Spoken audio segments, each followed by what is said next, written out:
everyone, and welcome to The Point. This is episode 27. And when I crossed 25, I crossed the threshold of 25 episodes. I found myself traveling and recording and I'd got feedback from the studio saying, man, we don't have audio, or there's a problem with the audio. And so I started having some technical difficulties, which was really, I looked at it as a benchmark that I was pretty excited about, because a lot of professional people I know that that do podcasts that I enjoy listening to and paying attention to have said, man, I didn't get this out in time or in the framework that I wanted to, because I had an issue with the recording. So when I started this 27 episodes ago, I started it imperfectly. It's still imperfect. But I started it to prove a point to myself and to others, and really to practice what I help others practice, which is sometimes we just have to go. We just have to hit the go button and get started on something. We just have to do whatever it is that we haven't been doing. And that's what I did. I got started. I didn't have the best equipment. I made a go of it. I had plenty of people telling me how much better they could make it. I listened, I learned, and I'm working at it. So this is a work in progress that I'm extremely appreciative to be here, being a part of. But one thing for sure, one thing for certain, it was valuable for me to go ahead and get started, because moving forward was more important than looking perfect or attempting to be perfect. I don't think either are possible unless you're considering the perfectly imperfect version of ourselves that we put out there. So anyway, that is the crux of me getting started and how that relates to today.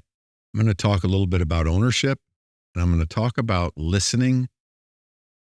And in one of the podcasts that didn't work out was one where I talked about this idea of listening to our still small voice. Listening to the intuitive notion of answers that exist in the universe specific to us. So here's what happens. Listening to my still small voice comes with its set of potential baggage for me, because it was a childhood statement I used to hear my father say all the time.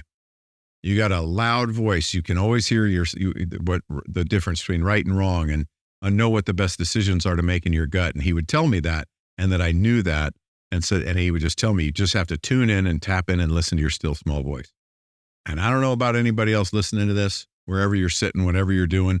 If you're in the middle of reorganizing a company and turning it around and looking for investors, and on some high pitch, high scale climb from a $200 million company to a $1 billion company, or if you're just trying to start something fresh, or you're just trying to figure out how to change your routine to be healthier and better, whatever your position is that you're in today,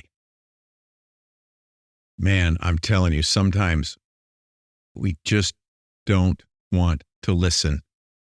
We don't even want to, some days we don't even necessarily want to be tuned in to that still small voice, because something in our heads tells us that we already know what to do and we know how to move forward, and we hear something contrary. Because sometimes what I hear when I wake up early in the morning with an idea or a concept or a thought that, oh, I know that this is my intuition talking and telling me that this is the right answer to something, I really don't want to do it.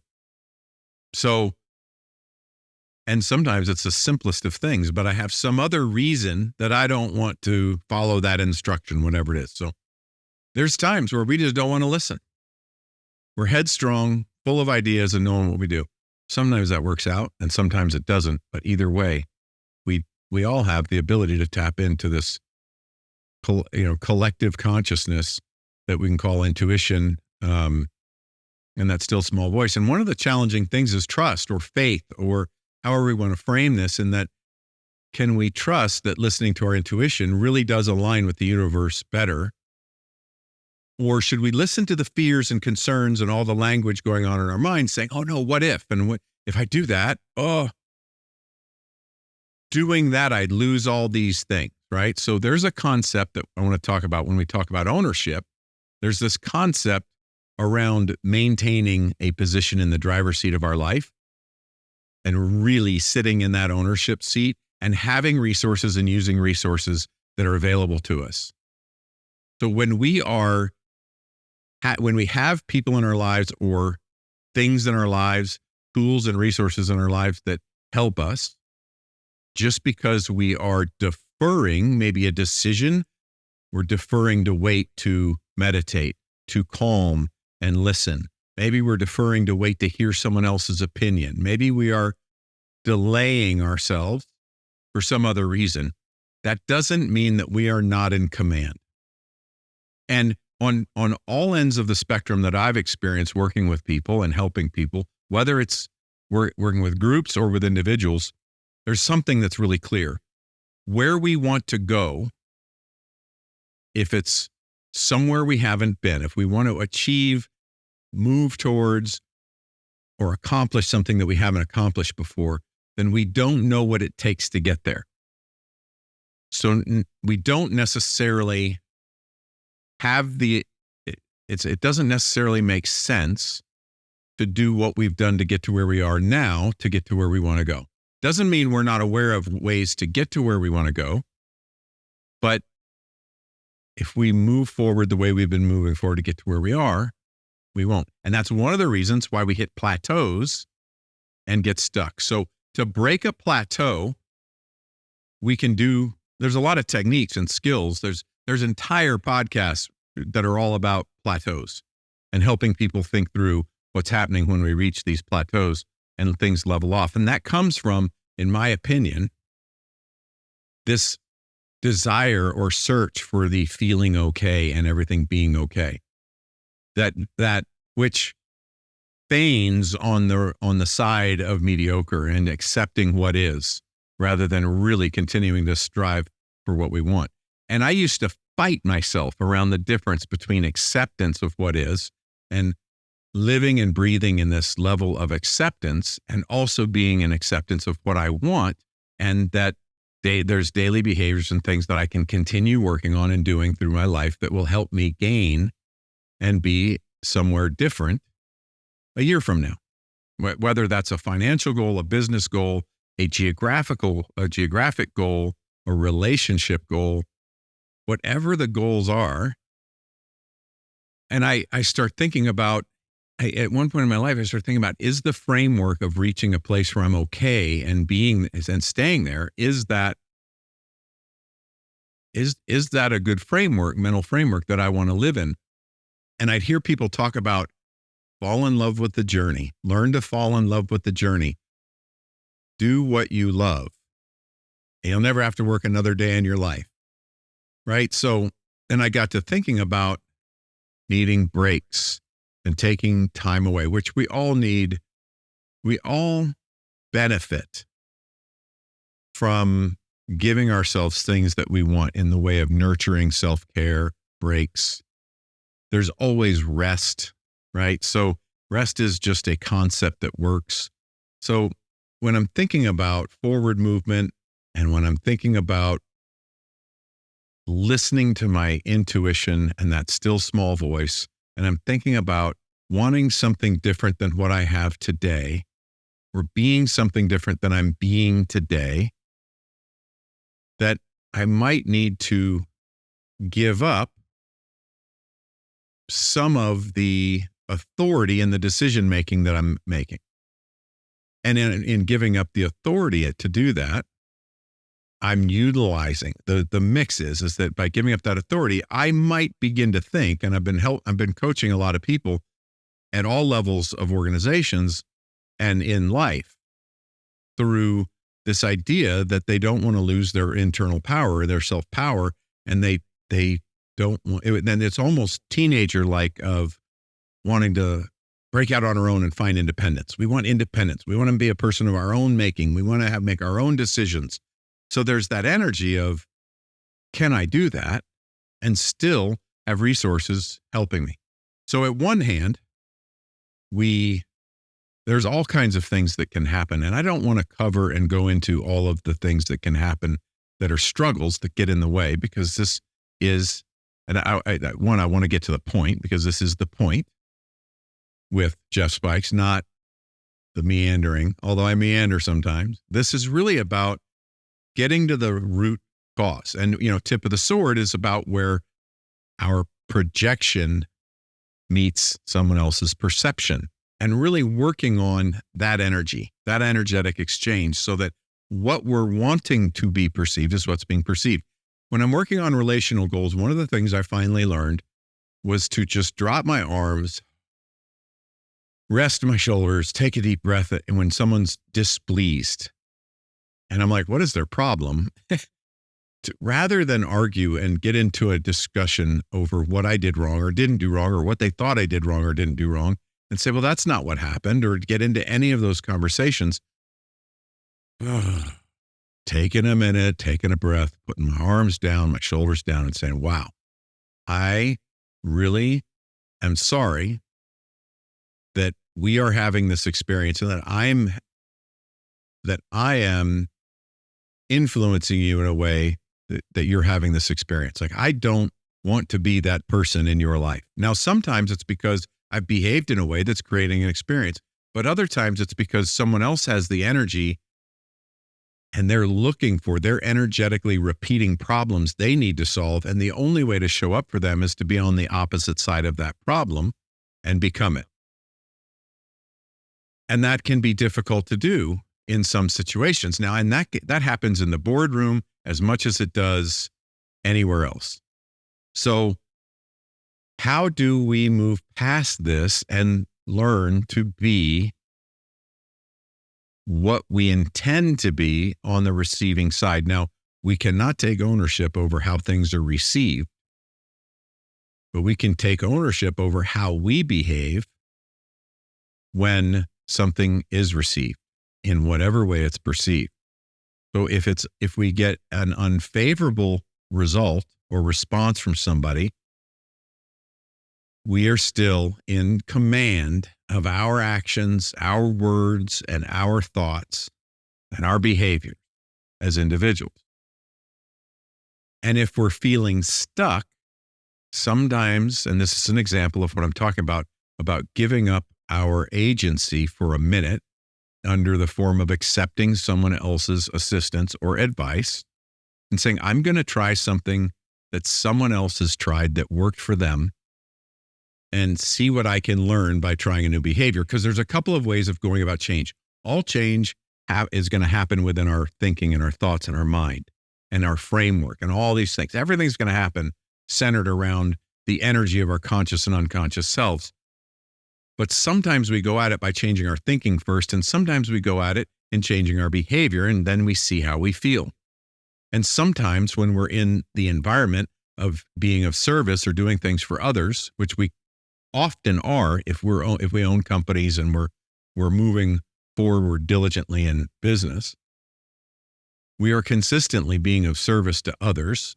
Well, when we're in these situations of doing this, we have these opportunities where how we are projecting ourselves is being perceived in a way that's unfavorable to us. So we're also, and we're given the opportunity to maybe try on things that other people are giving us. This is why coaches exist. This is why business consultants come in.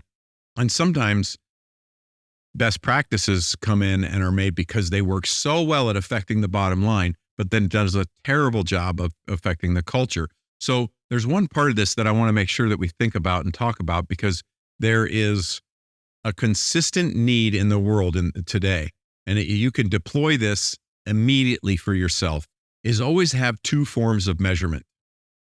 You can have the measurement that's numbers oriented, that's really crystal clear, key performance indicator style. I weigh this much. I have this much muscle mass. I have this many macros. There's that. I've made this much revenue. I've had this much in where my cost is. Boom, boom, boom. Sales are here. Projected sales are there. All these numbers, right? We can have those.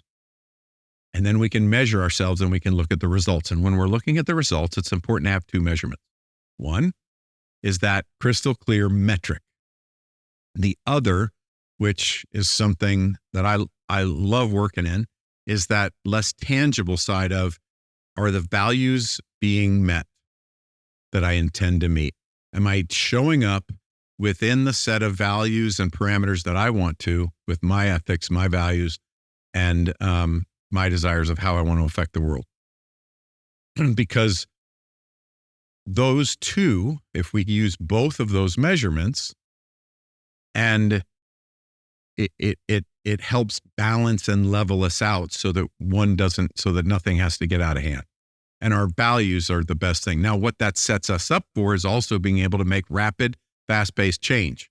Because the number one key to making change and have change feel easy and be in flow is to have our values concrete based on what we want in life on the biggest picture possible. We get the largest scale, the furthest time frame possible, really well focused in our all of our senses and anchored into our emotions of what it's going to feel like in that state and beyond that goal. We can then work towards really having a crystal clear picture of what decisions we need to make today to help us get to there, because our values become clear.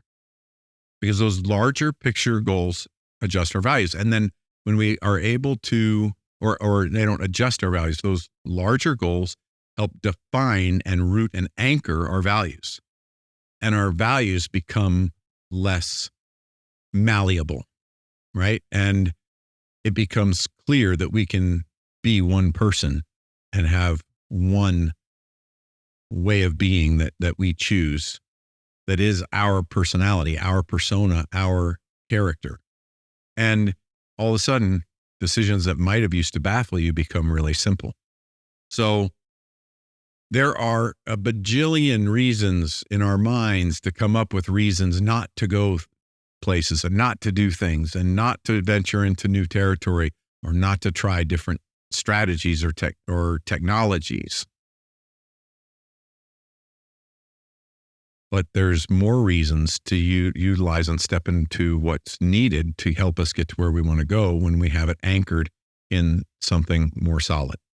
And a very large, well thought out and felt, with a real felt sense of where we want to go, helps anchor that. So, okay, back to this idea of listening to our still small voice and not giving up our agency when we ask for help and start working with others. So working with somebody that has a $75 million a year enterprise that wants to scale it to $1 billion enterprise, it's going to take a different set of mental abilities to even think through what that means in all kinds of things about the organization. And that individual that's leading that has multiple resources and people that they manage and has different departments and divisions that they're working with to stay where they are with a decent growth curve. And if they slow down for a second, right, the bigger they get, the tighter the margins are, which I question if that has to be, but that is a reality in that world right now. And we were just sitting down talking. I'm not in the heat of the battle with this leader with this company. So I'm just sitting and talking about possibilities and ideologies and opening our minds to what hadn't been considered yet, or what had been considered that we want to do differently. And there was a fear or a concern. I could say it was a fear, but I don't know what they'd say. They might say more of just a concern is that they don't want to give up their authority. They need to stay in command, in charge of all the decisions being made. So they need to be the ones making the decisions.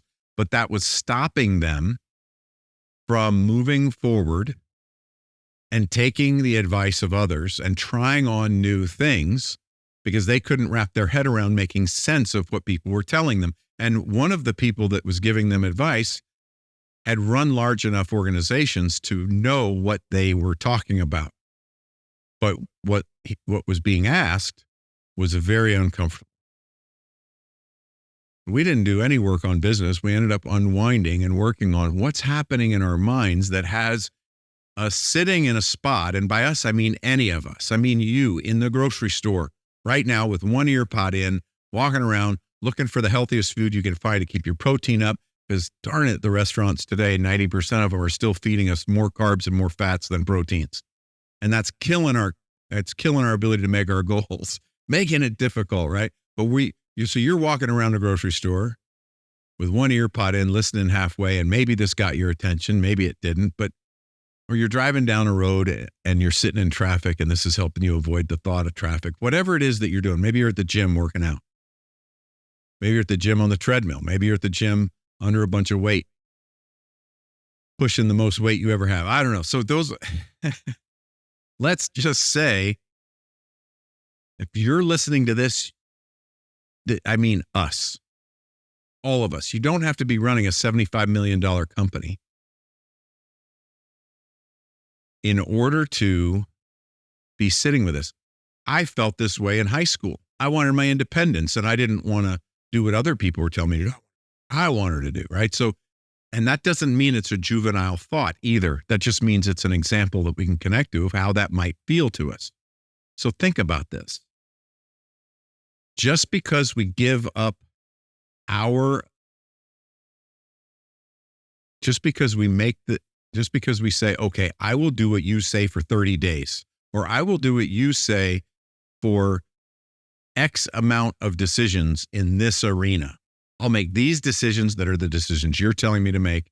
And here's the support I need to make those because it's not working in my mind. So I need to increase the amount of reports I'm getting from this place. I need to increase my visibility into these things.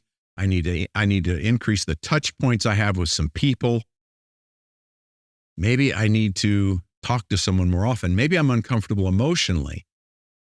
And it is that I'm afraid of losing control. Maybe we are feeling that way. This is something we can all corporately look at and feel and address because we all can stay in the ownership seat of our lives and direct ourselves even when we are giving up a decision and letting someone else make that decision for us. If we use those words, we often think, oh, well, then I haven't made the decision. Wrong. We've just made the decision to take someone else's advice. Now, some people will say, whoa, I don't want you to take my advice and then have something not go right and have you upset with me. No, that is the wrong energy. That is the energy that says that you are making the decision for me. That doesn't respect each other. If I am asking you to help me with a decision and you come back and say, whoa, I don't want to tell you what to do and then have you do that and have it.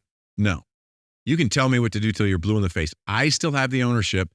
I still have the ability to sit in the driver's seat of my life. And if you're telling me that, I'm learning that you might be used to having people make decisions and then blame.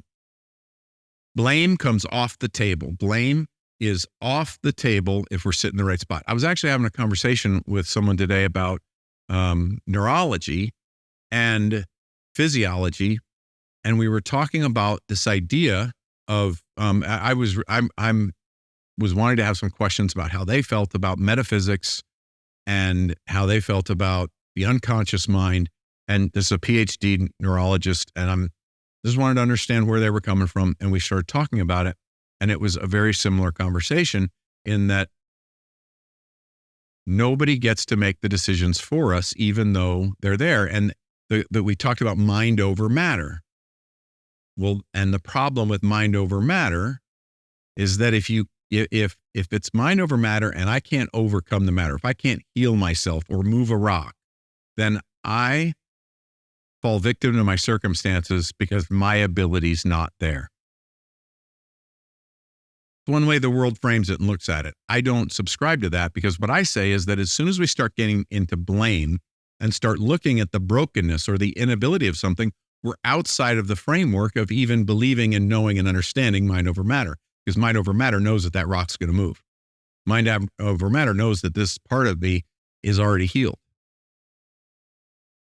So it can lean closer and faster onto a role of denial than it can something else. Like we can start being critical and criticizing it there. But there's this idea that if we've broken away from the initial basis of what these things work on, these things work on a basis of love and truth and universal knowledge. So, all right, that's gone into the ethers with big thinking, but that's how we know. That's one of the ways that we can tap into our still small voice, is allowing ourselves to have these higher level consciousness thoughts and not being so frightened by them or apprehensive. If we're feeling like it's too much, we can always pause, delay, back up, settle down and just relax. But we also can say, I'm going to try the behavior that you're recommending that's against the grain of who I am or what I believe in, but doesn't break my values. It's just a new way of approaching something or thinking about it. And I am going to increase my awareness and gain understanding in the methods you're speaking of. And I'm going to take your advice, and I'm never going to blame you for me choosing to do what you've said. I can only blame myself if I learn or don't learn, or how I learn. But that's not blame. That's about accountability and authenticity and personal level of ownership. So we can all sit in the driver's seat of our life while getting advice and having people tell us things that we then follow. And learning that is an absolute skill that helps us move forward and quickly begins to align ourselves with some of the greatest minds that exist today and some of the greatest business leaders that exist today. Because the larger we are in business, the larger the family we have, the more people we're influencing, the more diverse and adverse situations that we're dealing with and decisions that we're making. So if we're wanting, and when we're in those large roles, everyone I know that's in those large roles has advisors, and they have people to bounce ideas off of. And they have people in their life that help them keep a level playing field in their own mind so that they're not attacking themselves and sabotaging or whatever their downfall is, whatever it is that seems to trip them up, right? Everybody has it. Everybody has something. But the most successful of us that move through these things have the resources, deploy the resources, and don't lose the seat of ownership in our life that comes from that level of accountability of looking in the mirror and knowing who we are and what we're doing. So peace to all.